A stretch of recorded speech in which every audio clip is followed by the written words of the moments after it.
आज या ठिकाणी महापालिका आढावा बैठक संपन्न झाली आणि गेले काही दिवस कलेक्टरांकडे आणि आज महापालिका आयुक्तांकडे ही आढावा बैठक होती। एकंदरीत पाण्याची व्यवस्था सोलापूर शहरात असेल किंवा आता पावसामुळे जे लोकांची घरं तुंबतात, लोकांच्या घरात पाणी येत आहे, रस्त्यांची अवस्था जी वाईट झाली आहे, एकंदरीत त्याबद्दल ही मीटिंग होती। आणि मागच्या 2.5 वर्ष महापालिकेत निवडणुका नसल्या कारण, लोकप्रतिनिधी महापालिकेत नसल्या कारण प्रशासनावर एक जो दबाव असला पाहिजे तो दिसून येत नाही आहे आणि म्हणून ही मीटिंग होणं महत्त्वाचं होतं। कारण वारंवार जर अशी मीटिंग होते एक दबाव राहतो, नाहीतर दबाव नसल्या कारण अधिकारी पण थोडेसे सुस्त होऊन जातात, त्यांना जागा करण्याची वेळ आली आहे। आणि आज आढावा घेतला, मेन म्हणजे सोलापूर शहरामध्ये रोज पाणी पुरवठा झाला पाहिजे ह्या अनुषंगाने देखील ही मीटिंग होती।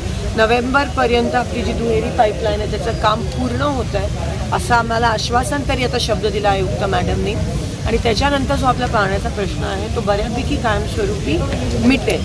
पण आता नाले साफसफाई झाली पाहिजे, ज्या प्रमाणात व्हायला पाहिजे होती मेच्या पहिल्या आठवड्यात ती झाली नाही आहे। म्हणून काल परवाच्या पावसात आपण बघितलं की खूप मोठ्या प्रमाणात नुकसान झालं, लोकांच्या घरात पाणी आलं, तर ती नाला साफसफाई पुन्हा एकदा झाली पाहिजे हे आपण आदेश या ठिकाणी आपण दिले आहेत।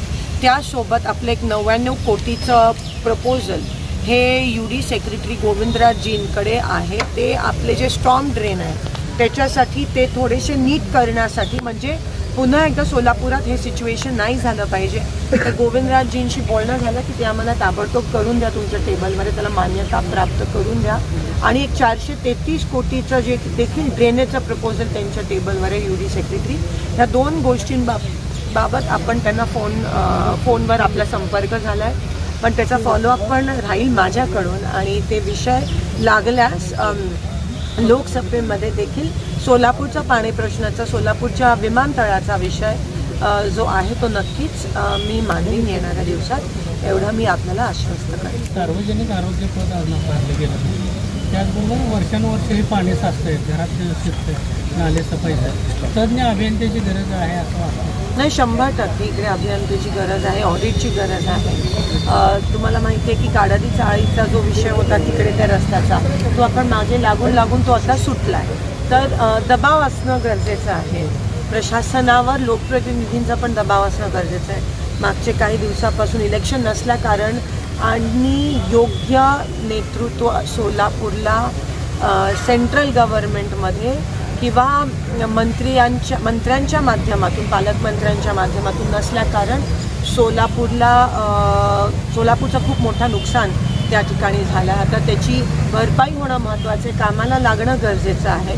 सगळ्या प्रशासन, सगळ्या अधिकाऱ्यांनी कामाला लागणं गरजेचं आहे, कारण का शेवटी त्यांचा आणि आमचा एकच हेतू आहे, तो म्हणजे जनसेवा, लोकांची सेवा आणि लोकांसाठी सोयीसुविधा उपलब्ध करणं।